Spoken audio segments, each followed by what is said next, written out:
Ini nih dunia fitnah kan. Kita kan ngelihat ustadz itu suci di atas mimbar. Di belakang mimbar, ya gitu deh. Ya manusia maksudnya, manusia sama kayak kita. Kelemahannya sama. Mudah-mudahan kita berbaik sangka dia lebih soleh. Tapi sesoleh-solehnya dia, bukankah di Bani Israel itu ada orang yang ahli ibadah 100 tahun. Ibadah terus, ujungnya apa? Zina, membunuh, syirik. Gara-gara apa? Gara-gara tadi tuh disebut dengan talbisul iblis. Makanya bahasanya wala tattabi'u khutuwat, bukan khittah, tapi khutuwat. Khutuwat itu jamak dari khittah. Langkah-langkah, bukan satu langkah. Setan itu gak nyuruh kita langsung bikin dosa. Itu satu langkah. Nyuruh kita pelan-pelan dulu. Kalau perlu berpahala dulu. Jadi dia ke kanan dulu. Baru nanti muter ujung-ujung tanpa kita sadari udah di kiri. Gitu caranya, bukan lo ke kiri. Enggak, kita gak mau. Zina lo, gak mau dong. Tapi kasihan dia, bantuin. Ke kanan kan. Bantuin. Dia kayaknya lagi labil banget daripada dia bunuh diri. Ya udah deh gue temenin. Chat sampai jam 12 malam. Kanan, chatnya pelan-pelan. Ayat dulu keluarin. Hadis, lama-lama nasihat pribadi. Kok kata-katanya bagus? Ya kata-kata saya sendiri. Oh Ustaz ini bijak sekali. Mulai ke tengah, ujung-ujungnya ada di kiri. Itu terjadi. Berapa lama dari sini ke sini? Bisa seminggu, bisa sebulan, bisa setahun. Yang jelas usaha dari sini ke sini tuh seumur hidup kita dia usahain terus sama si setan teh. Dia nggak akan berhenti. Kita udah ke sini, udah sampai di sini, sadar balik lagi kan? Diusahain lagi. Dia nggak akan berhenti sampai kiamat. Itu perjanjiannya dengan Allah. Akan aku sesatkan cucu-cucunya Adam sampai hari kiamat. Kalau dunia batas waktunya kiamat, kalau kita batas waktunya sakaratul maut. Jadi nggak ada batas waktu, terus saja. Mau ustadznya udah kakek-kakek juga sama. Sebelum meninggal berarti masih ada kesempatan diginiin. Dia nggak akan nyuruh nyebrang ke sana. Khutuwat. Khutuwat itu langkah-langkah yang panjang, yang banyak. Mungkin 1000 langkah, mungkin 2000 langkah. Yang jelas goalsnya ke sini nih. Tapi langkahnya ke kanan dulu. Itu talbis namanya. Talbis itu tipuan. Ada Bani Israel. Gimana ceritanya? Masih boleh dikit cerita? Jadi ada 3 orang pemuda, soleh-soleh semuanya. Mereka punya 1 adik perempuan, berempat. Yang paling bungsunya cewek. Cantik, masih jomblo, single. Bukan jomblo, single. Karena dia biasa aja gitu dengan kesinggelannya. Nah 3 cowok ini dapat tugas militer. Karena negara mereka itu ada wamil, wajib militer.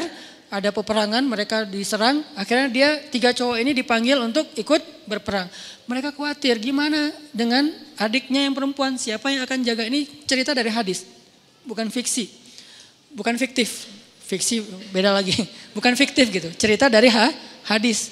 Nah karena mereka nggak tahu gimana cara, ke siapa harus menitip adik perempuannya. Keluarganya di luar kota, nggak ada yang di situ, susah gitu. Pokoknya intinya nggak ada yang mereka percaya selain seorang ahli ibadah yang ada di negeri mereka. Cuman beliau ini nih yang paling soleh, paling amanah, paling baik. Bukan ustadz biasa lah, ustadz legend lah ya. Udah senior banget lah ya. Nah akhirnya mereka sepakat bertiga, kita titipin aja adik kita ke syekh itu. Datanglah ke syekh ini.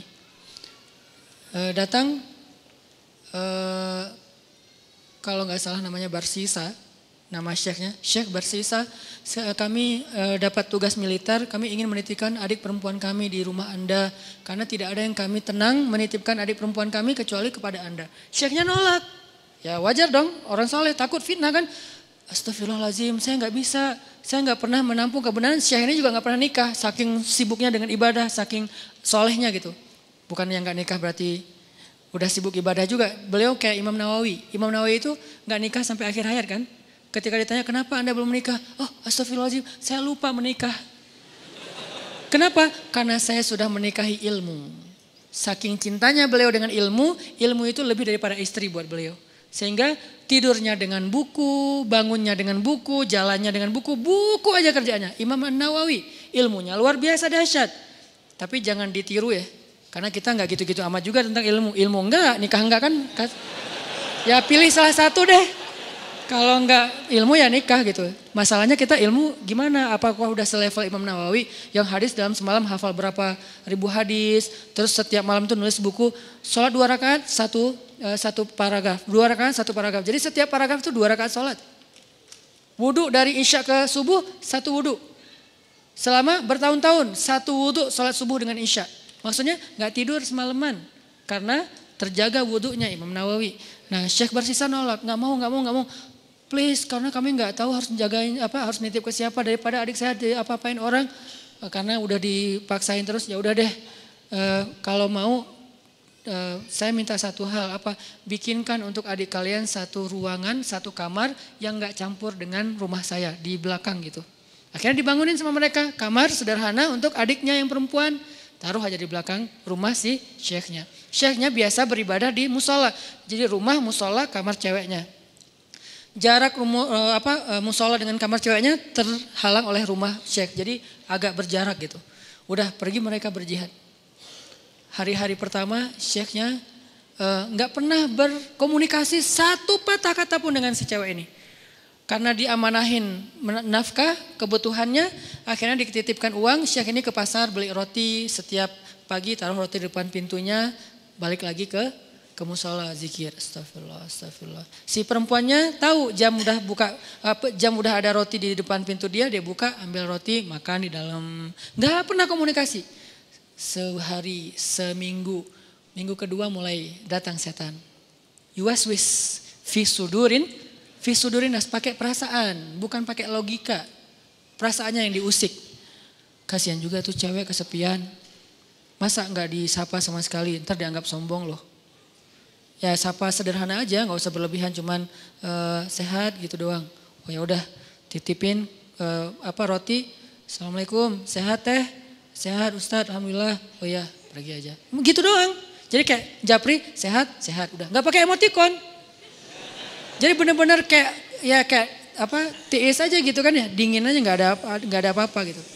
Zikir astagfirullahaladzim. Besok datang lagi setan. Masa cuma nyapa doang, siapa tahu dia pengen sesuatu tapi gak berani ngomong karena kaku. Ya lebih lemes lagi lah, biar siapa tahu si cewek ini butuh apa, nanti dia bisa ngomong karena gak malu. Oh iya juga sih, teh sehat ya, kalau butuh apa-apa kasih tahu saya ya. Oh iya Ustadz makasih. Nah ini kan nih, akhirnya datang setan yang satu lagi, lo tugasnya sama cewek, gue cowok. Setannya bagi tugas, tapi bukan karena kelainan, memang gitu tugasnya. Si setan yang ke ceweknya bilang, itu syekh itu baik banget ya, soleh banget. Kamu kalau ada apa-apa jangan sungkan, ngomong aja ke beliau orang soleh kok, orangnya senang membantu. Kan baik kan, gak ada yang negatif kan. Besok-besok, teh butuh apa? Ya Ustadz boleh nitip sesuatu pengen makan apa gitu. Ini ada uangnya, gak apa-apa udah dititipin sama kakak-kakaknya. Oh ya udah, maaf ya Ustadz merepotkan, gak apa-apa. Nah mulai ini. Pergi ke pasar, beliin roti, susu. Makasih Ustadz udah bagi 2 aja, masa saya makan sendiri gak habis. Setan bilang kan gak akan habis tuh, mubazir. Benar gak sih? Mubazir kebanyakan tuh, udah bagi 2 aja. Ustadz bagi 2 aja, udah gak apa-apa makan aja. Kata si yang satu lagi setannya, jangan mau diterima, malu atuh sama cewek. Udah, akhirnya udah makan aja, ntar kalau gak habis baru saya habisin. Mulai kan, makan, Ustadz gak habis. Ya udah sini dihabisin, mulai kan agak-agak gimana gitu kan, bekas. Makan. Lama-lama datang lagi setan tuh. Coba tanya, siapa tahu dia pengen belajar sekaligus daripada dia diam-diam aja. Nyantri aja sekalian. Nyantrinya apa? Belajar agama. Tanya butuh apa tentang masalah agama yang saya bisa bantu. Sedikit-sedikit adalah ilmu. Oh ya udah benar juga ya, dapat pahala lebih. Teh, nanti kalau butuh apa-apa, udah nggak sungkan sekaku yang pertama kan. Butuh apa-apa kasih tahu aja ke saya, insya Allah kalau ada pertanyaan saya bisa jawab. Kalau nggak ada nanti saya tanya ke yang lebih ahli. Oh ya Ustadz, kebenaran saya lagi nanya nih masalah ini gimana. Nah mulai, tapi masih di balik pintu. Kenapa? Jangan ketemu orangnya, fitnah dong kata setan. Jangan, nanti fitnah ikhtilat kata setan teh. Setan yang ngajarin ilmunya nih. Ikhtilat, jangan. Oh ya benar juga. Jadi teriak-teriak dari belakang pintu, depan pintu gitu. Oh kalau gini gimana Ustadz? Nah lama-lama datang lagi setan. Mungkin sebetulnya si teteh itu ada pertanyaan yang privasi. Gak enak nanyanya sambil teriak-teriak. Kayak nanya masalah cara membersihkan haid atau apa kan gak enak teriak. Ustadz cara ngebersihin haid gimana kan gak enak kan ya. Ya udah kamu lebih dekat lagi, duduk depan pintu, jangan berdiri. Duduk aja depan pintu baru ngobrol. Ya udah teh kalau teteh butuh tanya apa-apa saya insya Allah siap jawab. Ini nggak perlu teriak-teriak. Oh ya Ustadz di balik pintu. Sama-sama duduk di pintu. pintu tapi masih kehalang, pintu tertutup. Datang lagi besoknya setan.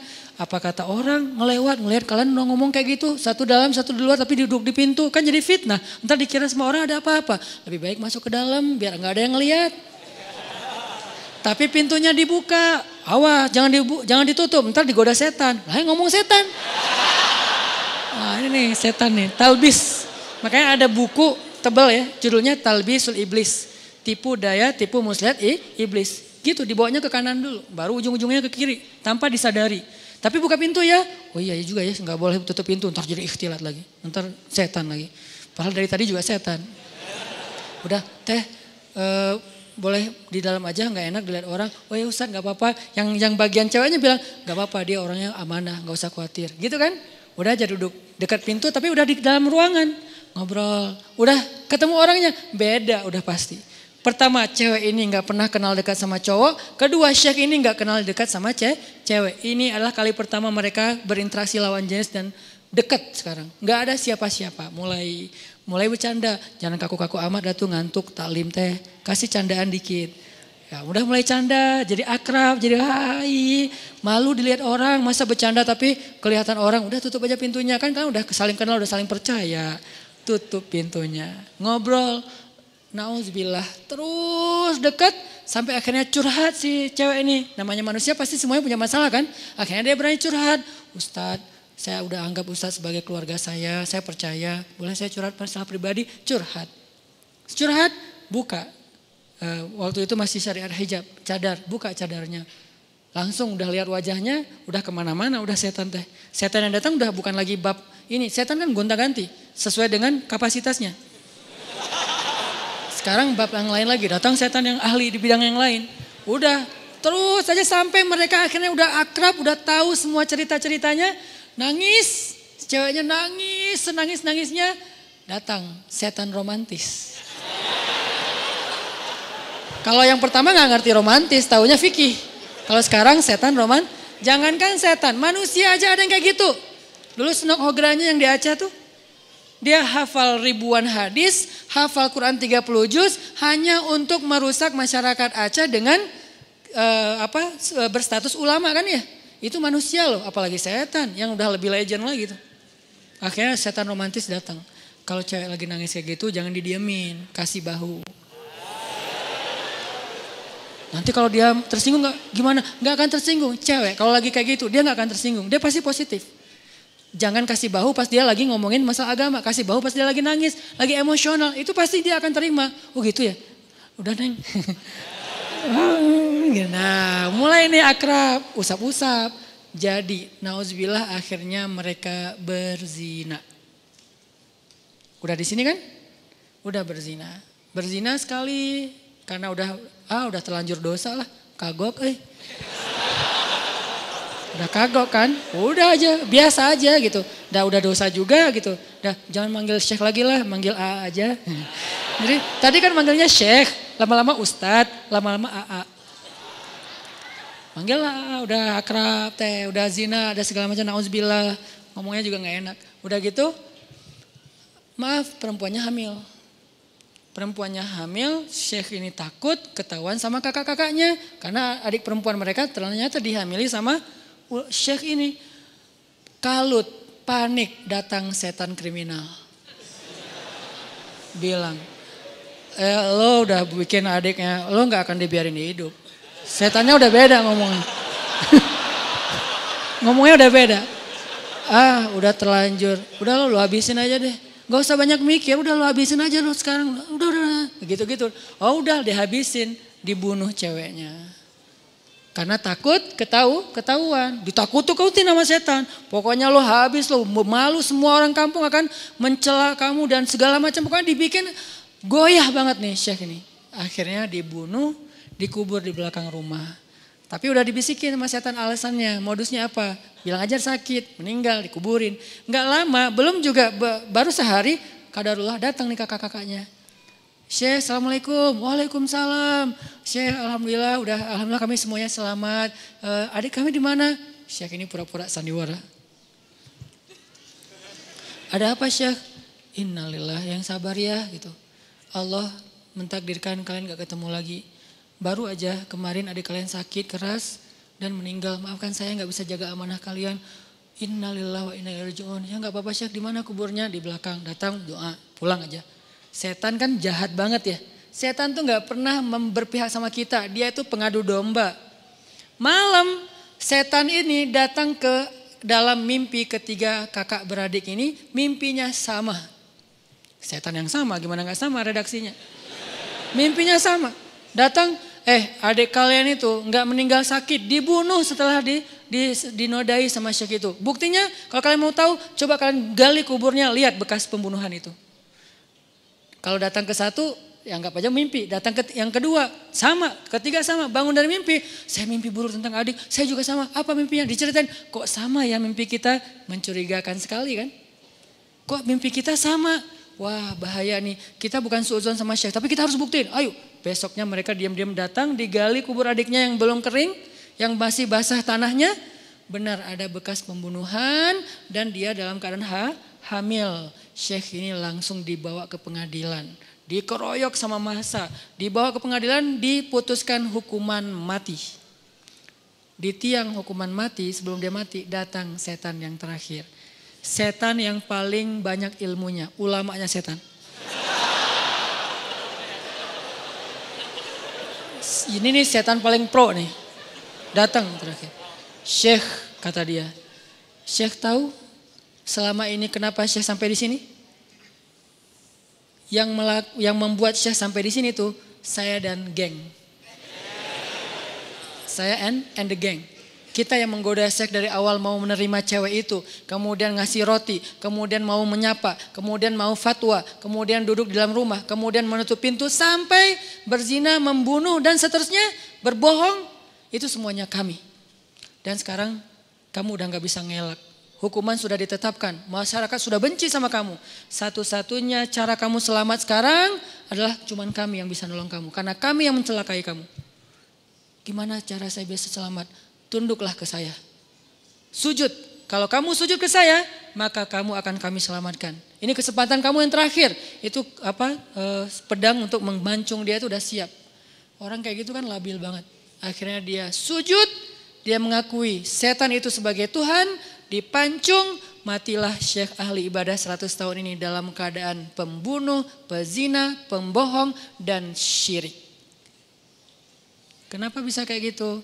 La tattabi'u khutuwatis syaitan. Janganlah kalian mengikuti langkah-langkah setan. Dia gak akan langsung nyuruh satu langkah ke kiri. Dia nyuruh ke kanan sekilo. Jauh banget ke kanannya. Sampai gara-gara setan kita jadi ahli ibadah banget. Gara-gara setan nih saya jadi bisa tahajud. Kok bisa? Soalnya dulu saya gak pernah tahajud. Gara-gara ada modus sekarang jadi tahajud. Ya gitu deh. Jadi sekarang awalnya sih modus. Lama-lama istiqomah. Masya Allah setan teh. Jadi dari modus jadi istiqomah. Terus besok-besoknya tuh kan gak apa-apa. Udahlah gak usah terlalu idealis. Besok-besoknya ketemu na'udzubillah. Sampai berada di sisi yang kiri dan itu udah terjebak. La tattabi'u khutuwatis syaitan. Jangan ikuti langkah-langkah setan. Bukan jangan ikuti langkah setan. Jangan ikuti langkah-langkah setan. Jadi yang kayak tadi misalnya dayus. Ini gara-gara ngomongin dayus nih. Suami harus cemburu. Karena cemburunya suami itulah penjaga istri. Kalau suami udah gak cemburu, istrinya berlebihan komunikasi dengan lawan jenis, sikap ke lawan jenis, berarti istrinya udah gak ada yang jagain. Bukankah tugas suami itu ku anfusakum wa ahlikum naro, tapi cemburunya juga cemburu yang baik, jangan mencela. Cemburunya menasehati, kan dia Al-Quran juga dikasih tahu kan ya, menasehati mereka, pindah tempat tidur, apalagi nasihati, pindah tempat tidur, pukul dengan pukulan yang tidak melukai dan tidak menyakiti. Kemudian kalau mau menceraikan pun dengan cara yang baik. Tapi na'udzubillah jangan sampai ke tahap itu gitu. Yang jelas cemburu harus punya, cuman jangan berlebihan. Nah yang akhwatnya, yang cewek-ceweknya kalau dicemburuin suami, bahagialah. Kenapa? Berarti suami kita sayang sama kita. Berarti suami kita itu masih perhatian sama kita. Selama ekspresi cemburunya belum berlebihan, cuman cemburu. Jangan gitu dong gitu. Gak ada apa-apa kok, emang gak ada apa-apa, tapi kan gak pantas. Nah ini nih yang kayak gini-gini nih, kayak komunikasi japri di grup pas ketemu orangnya atau apapun, ini harus terjaga. Ini nih tadi yang bab dayus ya, ini juga sesuatu yang behavior. Ini kita rubah pelan-pelan, mudah-mudahan nanti kita akan melihat Bandung dan Indonesia anak mudanya yang menjadi wajah negeri ini sudah memiliki behavior seorang muslim yang mungkin yang pastinya terilhami, terinspirasi dari sosok orang yang paling ideal di antara manusia, yaitu Rasulullah Sallallahu Alaihi Wasallam.